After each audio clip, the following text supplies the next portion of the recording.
ሰላም ውዴ ቻናሌ ቤተሰቦች ለዛሬ ደግሞ ይዤላችሁ የመጣሁት ሩቺያንና ቤተሰቦቿ ከቀናቶች መጎሳቆል በኋላ በመጨረሻም የራሳቸው የሆነ ቤት ተከራይተው እዛ እንደሚገቡ አዲሱ የተከራዩት ቤት ከገቡ በኋላም የሩቺያን ደስታ እጥፍ ድርብ የሚያደርግ ነገር ኦዛር ከእስር ቤት ተፈቶ ሩቺያንን ሰርፕራይዝ እንደሚያደርጋት እንዲሁም ሴቤ ላይ አድናንን እንደምትስመው አድናንም ሴቤ ላይ ሩቺያን ቤት ውስጥ እንድትቆይ የሚፈቅድበትን ዳሪያና ካርታል ለመጀመሪያ ጊዜ አንድ ላይ የሚያድሩበትንና ሌሎችንም ክፍሎች ይዤላችሁ መጥቻለሁ።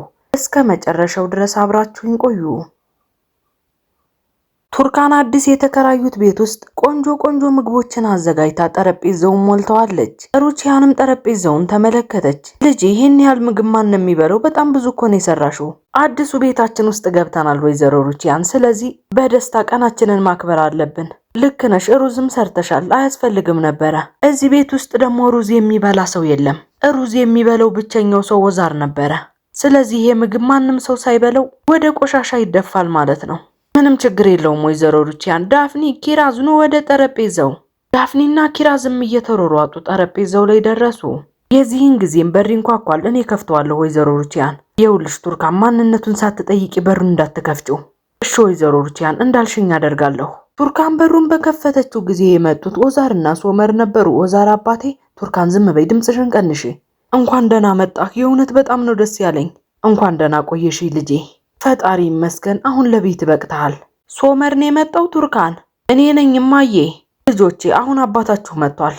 ቱርካንና ሶመርም ከፊት ቀደም ካሉ በኋላ ኦዛርም ቀስ እያለ ወደ ጠረጴዛው ይጠጋል። የዚህን ጊዜም የልጅ ልጆቹ ተመለከቱት። በጣም እየደነገጡም ያፈጡበታል። ሩቺያንም እየደነገጠች ወደ ኋላዋ ስትመለከት ኦዛርን አየችው። ኦዛር፣ አንተን የመጣኸው? የእውነት አንተን የመጣኸው? እያለችም ታቅፈዋለች። የእውነት ኦዛርን ላምን አልቻልኩም፣ ማመን አልቻልኩም። ውዴ፣ አሁን ተፈትቻለሁ፣ ፈጣሪ ይመስገን። እዚህ ነው ያለሁት። አሁን ከዛ ጨለማ ሁሉ ነገር ወጥተን ቤታችን፣ ቤተሰባችን፣ ሁሉ ነገራችን አንድ ላይ ሆኗል። ፈጣሪ ይመስገን ኦዛር፣ ፈጣሪ ይመስገን። ጸሎቴ ተሰምቷል። የልጅ ልጆቼ እንዴት ናችሁ? ደህና ነን አያቴ። አያቴን ፈርተናት ነበር። እጇ ላይ ቢላ ይዛ ልትወጋ መስሎን ነበር እኮ። ንገረን እስኪ አያቴ፣ አዲሱን ቤታችንን ወደድከው እንዴ? እኔና ዳፍኒ ግን በጭራሽ አልወደድነውም። ለምን አልወደዳችሁትም? ቤታችን እኮ በጣም ቆንጆ ነው። ኦዛር አባቴ፣ ወደ ጠረጴዛው ነው። ታውቃለህ ኦዛር፣ ለምንድነው ሩዝ የሰራሽው ብዬ ቱርካንን ጠየቅኳት። ይበላሽ ነው ብዬ ምግቡ ተናድጄ ነበረ። ምክንያቱም ከመካከላችን የሚወደው ኦዛር ብቻ ነው አልኳት። ቤተሰቡ በሙሉ ደስተኛ እየሆነ መሳሳቃቸውን ጀመሩ። ለማንኛውም አሁኑኑ መለሳለሁ፣ ጠብቁኝ እያለችም ሩቺያን እንደ ልጅ እየፈነጠዘች ጥላቸው ትሄዳለች። ሩቺያን ወዲያውኑ ከቁም ሳጥኗ ውስጥ ቆንጆ የሆኑ ልብሶችን እየመረጠች እያወጣች ነው። ሜካፓንም ከተስተካከለችና ቆንጆ ከሆነች በኋላ የሚያምር ቀይ ቀሚስ ለብሳ ወደ ቤተሰቦቿ በግርማ ሞገስ እየተራመደች መጣች። ሁሉም እሷን እንደዚህ ሆኖ በማየታቸው በጣም ደስተኛ ሆኑ። በመጨረሻም ባሏ ኦዛር አጠገብ ላይ በደስታ ሄዳ ተቀመጠች። ይኸውልህ ኦዛር ውዴ፣ ሆድህን በሾርባ አትሙለው። ይሄንን ሁሉ ነገር የሰራችው ላንተ ነው ቱርካን። ምንም አትጨነቂ ሩቺያን፣ ሁሉንም በደንብ አድርጌ ነው የምመገበው። ከዚህ ሁሉ በኋላ ሶመር አዝኖ ወደ ክፍሉ ሄደ።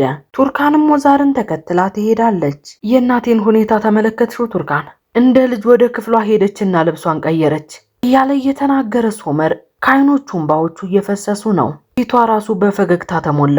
በሁሉም ነገር ላይ ተስፋ ካጣች ቀናቶች አልፈው ነበረ። ደስታዋ ይሄን ያህል ይሆናል ብዬ በጭራሽ አልጠበቅኩም ነበር። ሁሉንም ነገር አደረግነው ሶመር። አሁን አንተ ለእናትህ የገባኸውን ቃል ጠብቀሃል። በሌላ በኩል ሙግዚያን እነ ሳዲቅ ጠረጴዛ ላይ ተቀምጣለች። ዶኑሽና ዳሪያ ግን ወደ ጠረጴዛው ከመጡ በኋላ ምግባቸውን አንስተው ምንም ነገር ሳይናገሩ ጥለዋቸው ወደ ክፍላቸው ይሄዳሉ። ሳዲቅም ይሄ ነገር በመፈጠሩ በጣም አዘነ። ፋቲም ወንድሙ ሳዲቅን ከዚህ ሙድ ውስጥ ለማውጣት የተለያዩ ወሬዎችን ማውራት ጀመረ። በሌላ በኩል ካርታል በምግብ የተሞላው ጠረጴዛው ላይ ለብቻው ቁጭ ብሎ ምግቡን እየተመገበ ነው። ፊት ለፊቱ ያለውን ወንበር እየተመለከተም ዳሪያ እዛ ወንበር ላይ ያለች ይመስለዋል። በመጨረሻም ዳሪያ ወደ ቤቱ መጣ። የተሰሳሙትንም እያሰበ ደስተኛ ይሆናል። ይሄንን ሁሉ ካሰበ በኋላም ከተቀመጠበት ይነሳል። በሌላ በኩል አድናን ሩቺያን ወደ ነበረው ቤት አሁን ወደ እሱ ቤት ሄዶ ተደብቆ እየተመለከተ ነው። አይላና ኢርፋንም በር ላይ ያወሩ ይመለከታቸዋል። ለምንድነው የዘገየው ኢርፋን? ምክንያቱም እናቴ ገበያ ገብታ ነበር እና እሷን ማድረስ ነበረብኝ። ኢርፋንና አይላም ይሄዳሉ። አድናንም ማንም ሰው እንዳያየው እየተጠነቀቀ ወደ ሩቺያን ወደ ድሮ ቤት ይገባል። በሌላ በኩል ሴቤ ላይ የሩቺያን የድሮ ቤት ውስጥ ፍልስስ ብላ ተቀምጣለች። ይሄኛው የፈረንሳይ ወይን ይመስለኛል ብላ ተናግራ ወደ ኋላዋ በምትዞርበት ጊዜ አድናንን ከፊት ለፊቱ አገኘችው። እየደነገጠችም ጥምጥም ትልበታለች። አቶ አድናን በጣም ፈርቼ ነበረ፣ ለቀናት ላገኝህ አልቻልኩም ብላ ከተናገረች በኋላ ለቀቅ አድርገው ከንፈሩን ትስመዋለች። ምን እያደረግሽ ነው? አቁሚ እንጂ። በጣም ተጨንቄ ነበር፣ የሆነ ነገር ያጋጠመ መሰለኝ። ጥቂት ዕቃዎችን ወስጄ ሄዳለሁኝ። ለምንድን ነው የምትሄደው? ለምን ትሄዳለህ? በበሩ ላይ ፖሊሶችን አላየሻቸውም እንዴ? እኔን እየጠበቁ እኮ ነው ያሉት። ነገር ግን አቶ አድናን እኔ ላይ ምንም አያደርሱብኝም። አንቺ ከዚህ መሄድ የለብሽም፣ ምክንያቱም ለእኔ ዓይንና ጆሮ ትሆኝኛለሽ። ሁሉንም ነገር እኔ እነግርሻለሁ፣ አንቺ ብቻ ጠብቂ። ጊዜው ሲደርስ ምን ማድረግ እንዳለብሽ እነግርሻለሁ። ነገር ግን እኔ እንዴት እዚህ እቆያለሁኝ? ኮርማኖች እኮ ክስ አቅርበዋል፣ የኩባንያውንና የቤቱን ሽያጭ ለማሰረዝ። ይኸውልሽ ይሄ ነገር ለመሆን በጣም ረጅም ጊዜያቶችን ይፈጃል። እስከዛ ድረስ ደግሞ ማን እንደሚድንና ማን እንደሚሞት እንኳን አይታወቅም። አንቺ ምንም መጨነቅ የለብሽም፣ ቤት አልባ አትሆኝም። ዋናው ነገር ይሄ አይደለም። የልጅ ልጄን እንደምትመልስልኝ ቃል ገብተህ ነበረ እና እንዳየው ልትረዳኝ ትችላለህ እባክህ? ነገር ግን አንቺ ሄደሽ በግልጽ መጠየቅ ትችያለሽ እኮ። ነገር ግን አስፈላጊ ከሆነ እኔ በዚህ ጉዳይ ላይ እገባበታለሁ። ለመሄድ ሲሞክርም ትናገራለች። እርቦሃል እንዴ? የሆነ ነገር ላዘጋጅልህ? አድናንም እንዳራበው ተናግሮ ጥሏት ይሄዳል። በሌላ በኩል ሩቺያን በጣም ደስተኛ ሆናለች። ይሄንን ኬክ ለውዱ ባለቤቴን የሰራሁት፣ እስር ቤት እያለሁ ይሄንን ሰርቼ አምጥቼ ነበር፣ ብዙ ችግሮች ተፈጠሩ። ቆርሳ ከሰጠችው በኋላም እየቀመሰ በጣም ይጣፍጠዋል። የእውነት በጣም ቆንጆ ነው፣ በጣም ይጣፍጣል። ልጄ ሶመር ያንተንም ሳህን ስጠኝ። ቱርካንም ሻይ አፍልታ ይዛ ትመጣለች። ንገሩኝ እስኪ ነገ ቅዳሜ ነው እንዴ? አዎ ቅዳሜ ነው። ስለዚህ ግብዣ አለን፣ እንጋብዛቸዋለን። በሉ ሄጅ ልደውልላቸው በቃ። ቱርካንም በጣም ትከፋለች። ይኸውልሽ ቱርካን እባክሽን እንደዚህ አትሁኝ። ይቺ ሴትዮ አትመለከቻትም እንዴ? ልክ ነህ፣ ነገር ግን እኔ ከአባቴ ጋር መገናኘት አልፈልግም። ወይ ቱርካን ምን አይነት ንግግር ነው የምትናገሪው? አባትሽ እኮ ነው፣ ጠላትሽ አይደለም። ከአባትሽ ጋር አንድ ጠረጴዛ ላይ ቁጭ ብላችሁ ስለዚህ ነገር መነጋገር አለባችሁ። ምንም ያለቀ ነገር የለም እኮ። ቱርካን ልጄ ንገሪኝ እስኪ ከአባትሽ ጋር ምን ተፈጠረ? የተወሰነ ግጭት ብቻ ነው ሳዲቅ አባቴ። በሌላ በኩል ነዛት ሙግጂያንን እየተንከባከበቻት ነው። ሳዲቅም ይመጣል። ነገ ከሰዓት በኋላ ወይዘሮ ሩቺያን ጠርታናለች። አቶ ወዛር ከእስር ቤት ወጥቷል። ነገር ግን እኔ እዛ ባልገኝ ደስ ይለኛል፣ ምክንያቱም ቱርካን ደስተኛ አትሆንም። ነዛትም ትናገራለች። አይ እህቴ እንደዛ አይሆንም፣ ሁሉም ሰው ይሄንን ነገር ሊለምደው ይገባል። እናም ወደ ወይዘሮ ሩቺያን ግብዣ ላይ ከወንድሜ ጋር አብረሽ ትሄጃለሽ። ማንም ሰው ምንም አይነት ጥፋት አላጠፋም፣ እባክሽን ዘና በይ።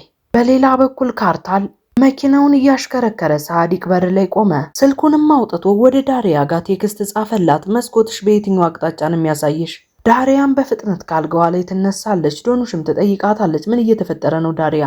ዳሪያ ግን ደስተኛ ሆና ካርታልን በመስኮት እየተመለከተችው ነው። ካርታልን በጣም ደስ እያለው ከመኪናው ወርዶ ዳሪያን ይመለከታታል። ዶኑሽም ወደ መስኮቱ ተጠግታ በምትመለከት ጊዜ ካርታል እዛ ነበረ። ዳሪያ ምን እያደረግሽ ነው ያለሽው? አሁኑኑ ሂድ በዩ። እሺ በቃ ብላ ተናዳባት ዳሪያም ጥላት መሄድ ትጀምራለች። በሩንም ከፍታ ትወጣለች እና ወደ መኪናው ግባ። ሁለቱም ከገቡ በኋላ መሄድ ይጀምራሉ። ዶኑሽም በመስኮት እየተመለከተች ትናገራለች። እየሄዱ ነው ያሉት እኮ ወይ ጉድ። በሌላ በኩል ቱርካን ክፍሏ ውስጥ ገብታ አልጋዋ ላይ ተኝታለች። ሶመርም በሩን ከፈት እያደረገ ይገባል። ታውቂያለሽ ግን የኔ ውድ በመጨረሻም አሁን አንቺና እኔ ብቻችንን ሆነናል። የራሳችን የሆነ አልጋ፣ የራሳችን የሆነ ክፍል። ልክ ነህ ሶመር፣ ተቃቅፈን መተኛት እንችላለን። እና እንጂ ወደዚህ ታዲያ ምን እየጠበክ ነው? እንተኛለን ማለት ምን ማለት ነው ቱርካን? ቱርካንም እየተሽኮረመመች ትስቃለች። ሶመርም በፍጥነት ወደ አልጋው ላይ ከወጣ በኋላ መሰሳም ይጀምራሉ። ተቃቅፈው እየተሰሳሙ በነበረበት ጊዜም ክፍላቸው እየተከፈተ ዳፍኒ ወደ ውስጥ ትገባለች። እማዬ ከእናንተ ጋር መተኛት እችላለሁ፣ እዛ ብቻዬን መተኛት አልፈልግም። ሁለቱም በድንጋጤ እያፈጠጡ ነው። ሶመር ግን በሁኔታው ተናዷል። ውይ የኔ ልጅ ይሄንን ቤት መልመድ አልቻልኩም አባዬ። ኪራዝም ትመጣለች። እኔም ከእናንተ ጋር መተኛት እፈልጋለሁ፣ ብቻዬን ፈራሁ፣ ኑተኙ እያለችም ቱርካን መሃሉን ከፈታ አደረገች። ሁለቱም ልጆች መሃላቸው ገብተው ይተኛሉ። አባዬ ወደዛ ጠጋበል፣ ወደ ዳር ጠጋበል እንጂ። ሶመር በልጆቹ ላይ ተናዶባቸዋል። ደህና ደር ውዴ፣ ደህና ደሪ እያለም ሶመር በንዴት ይናገራል። ፈጣሪ ለሁላችንም ትዕግስቱን ይስጠን እያለ ሶመር በንዴት ሲናገርም ሁለቱ ልጆቹ አሜን እያሉ ያሾፉበታል። በሌላ በኩል ሩቺያን ኦዛር በተኛበት ጊዜ ትራሷ ስር ቢላ አስቀምጣ ድምጿን አጥፍታ ከኦዛር ጎን ሄዳ ትተኛለች። በሌላ በኩል ካርታልና ዳሪያ በምሽት ባህር ዳርቻው ላይ ደረሱ። በእርግጥ እዛ ድረስ የመጣሁት በመስኮትም ቢሆን አይቼሽ ልመለስ ብዬ ነበረ። የኔም ፍላጎት ከዛ እንድትሄድ ነበረ። ለዛ ነው መኪናዬ ውስጥ መተሽ የገባሽው። እኔም በሆን መተኛት አልቻልኩም ነበር። ካርታል በጨለማው አሻግሮ ሲመለከትም ትጠይቀዋለች። ማንን ነው እየተመለከትክ ያለኸው? አይንሽን ነው እየተመለከትኩኝ ያለሁት። እና ደግሞ ኮከቦችን ተመለከትሻቸው? ነገር ግን ውዴ ኮከብ አይደለም እኮ በቤት ውስጥ ያሉ መብራቶች ናቸው። ለእኔ ኮከብ ነው። አረ አይደለም መብራት ነው። ስለዚህ እኔ ተሳስቻለሁ ማለት ነው። ምክንያቱም ገና ከሆስፒታል መውጣቴ ነው። ምናልባት አይኔ ላይ ችግር ገጥሞ ሊሆን ይችላል። እንደዛ ነው የሚሆነው ካርታል። ዳሪያ ከመኪናው ትወርዳለች። ወዴት እየሄድሽ ነው? ምላሽ ግን አልመለሰችለትም። ተከትሏትም ይወርዳል። ቅፍ ካደረጋት በኋላም ኮከቦቹን ወደ ላይ ይመለከታሉ። ታውቂያለሽ የከተማው መብራቶች ጠፍተው ኮከቦች ብቻ መሆን አለባቸው። ካርታል ጃኬቱን ሞለቅ ሲያደርግ ትናገራለች። አልበረደኝም። ካርታል ግን ጃኬቱን አውልቆ አለበሳት። ንገሪኝ እስኪ ምን ልናደርግ ነው? እንደዚሁ እንቆያለን ካርታል። ምናልባት ህይወት ለእኛ እድል ልትሰጠን ትችላለች። የእውነት በጣም ቀዝቅዘሻል። ልክ ነህ። ለማንኛውም አሁን ወደ መኪናው እንግባና እንሂድ ብሎ ከተናገረ በኋላም እቅፍ ያደርጋታል። ካርታል ምን እያደረግክ ነው? ልቀቀኝ፣ እንዳትጥለኝ እባክህ። ካርታል ግን ተሸክሞ ወደ መኪናው ይዟት ሄደ። በሌላ በኩል ዶኑሽ ኤፌን እየተመለከተች ወደ ዳሪያ ጋር ስልክ እየደወለች ነው። ነገር ግን ዳሪያ ስልኳን ቤት ጥለው ነበር የሄደችው። ምን አይነት እብድ ሴት ነች? ለምንድን ነው ቆይ ስልኳን ጥለው የሄደችው? የዚህን ጊዜም ነዛት ትመጣለች። ትራሱን አጥቻው ነው ዶኑሽ። ጠዋት በደንብ ስላስተካከልኩት ምናልባት ተደብቆብሽ ይሆናል። በደንብ ፈልጊው። ዳሪያ የት ነው ያለችው? መጸዳጃ ቤት ውስጥ ነች። ለማንኛውም ደህና ደሩ። ደህና ደሪ አክስቴ። በሌላ በኩል ዳሪያና ካርታል መኪናው ውስጥ ገብተዋል። በጣም እየቀዘቀዘኝ ነው፣ እባክህ ማሞቂያ ክፈት። ነይ ወደ እኔን ያሞቅሻለሁኝ እያለም ካርታል እቅፍ አድርጎ ያሻሻታል። ዳሪያ ካርታልንም በተጠጋት ጊዜ ትስመዋለች። ታውቂያለሽ አደገኛ ውሃዎች አሉ፣ እንዴት መዋኘት እንዳለብኝ ያውቃለሁኝ እያለችም ትስመዋለች። ፊቴን አትመለከትም እንዴ? እባክሽን ዳሪያ እንደዚህ አታድርጊ። ምክንያቱም የአንድ ሰው ድፍረት የሚነበበው አይን ውስጥ ስለሆነ ነው ካርታል እያለችም ዳሪያ በድጋሚ ትስመዋለች። ሁለቱም ተቃቅፈው በደንብ መሳሳም ይጀምራሉ። ካርታል የዚህን ጊዜ እዛው መኪና ውስጥ ባሉበት የዳሪያን ልብስ ማወላለቅ ጀመረ። በነጋታው ጠዋትም ሙግጂያን በጠዋት ተነስታ ውሃ በምትጠጣበት ጊዜ ዳሪያ ድምጿን አጥፍታ ወደ ቤት ስትገባ ትመለከታታለች። በሌላ በኩል ሳዲቅ እና ሙግጂያን እንዲሁም ነዛት ሆነው በር ላይ በደረሱበት ጊዜ በር ይንኳኳል። በሩንም በከፈቱት ጊዜ የመጣችው ሴቤ ላይ ነበረችና ይፋጠጣሉ። ምን ፈለግሽ? የልጅ ልጄ ማየት ፈልጌ ነው። ለዳሪያ ልትደውልልኝ ትችላለህ? ነይ ወደ ቤት ግቢ። ነገር ግን ቤት የሉም እያለችም ነዛት ትመልስላታለች። እባክሽን አንቺ ሴት አትዋሽኝ። የልጅ ልጄን የማየት መብት አለኝ። አሁኑኑ ዳሪያን ጥሯትና የልጅ ልጄን ታሳየኝ። እየነገርኳችሁ ነው። ወደ ጭንቅላትሽ ተመለሽ ወይዘሮ ሴቤ ላይ እንደዚህ መናገር አትችይም። ወንድሜ እባክህን መጨቃጨቅን አቁምና በሩን ዝጋው። ምንም ብታደርግ ግን የልጅ ልጄን ሳላይ ወዴትም አልሄድም። በሌላ በኩል ዳሪያ የሴቤ ላይ መምጣት አወቀች። ልጄን ደብቂው እህቴ ደብቂው ብላ ከተናገረች በኋላ በር ላይ ደረሰች። አንቺ ሴት እዚህ ምን ትሰሪያለሽ? እንዴት ደፍረሽ እዚህ ድረስ ትመጫለሽ? የልጅ ልጄን እንድታሳይኝ እፈልጋለሁ። አላሳይሽም። የውልሽ ዳሪያ መጥፎ ነገር እንዳደርግ እያስገደድሽኝ ያለሽው። የምትፈልጊውን ነገር ማድረግ ትችያለሽ፣ ነገር ግን ኤፌን ማየት አትችይም። አሁን ከዚህ ሂጂ ነግሬሻለሁ። ነገር ግን ፍርድ ቤቱ እንዳይወስኖልኛል። አሁን ዝም ብለሽ ከዚህ ሂጂ ብዬሻለሁ፣ ሂጂ።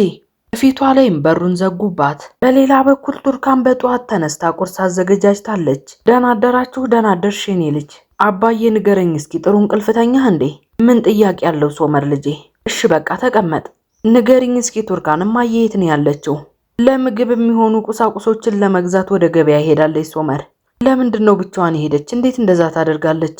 ለሴልጁክ ደውላለት አብረው ነው ሄዱት፣ ከሱ ጋር ናቸው። ይኸውልህ ሶመር ልጄ ከጠበቃ ጋር መነጋገር አለብን። እሺ አባዬ ቁርሳችንን እንብላና ከዛ በኋላ እንሄዳለን።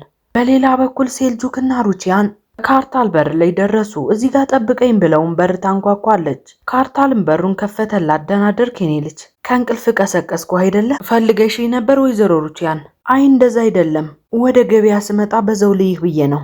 እናም ወደዚህ የመጣሁት ዛሬ ከሰዓት አዲሱ ቤታችን ውስጥ የደስደስ ግብዣ አዘጋጅቻለሁ። እናንተንም ልጋብዝ ፈልጌ ነው እዚህ ድረስ የመጣሁት። አልገባኝም ወይዘሮ ሩቺያን፣ እኔ ምን እሰራለሁ? መምጣት አለብኝ እንዴ? አዎ ልጄ ብትመጣ ደስ ይለኛል። እንደ ቤተሰብ አብረን እንሰባሰባለን።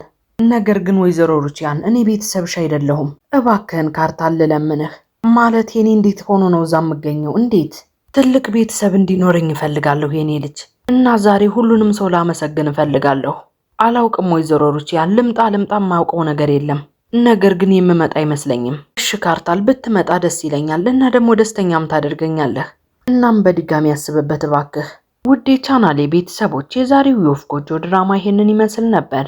በቀጣይ ክፍል እስከምንገናኝ ድረስ ቻናሉን ሰብስክራይብ በማድረግ እንዲሁም የደወል ምልክቷን በመጫን የወፍ ጎጆንና ሌሎች የምለቃቸውን ፊልሞች ያለ መቆራረጥ መከታተል ትችላላችሁ። ሰናይ ጊዜ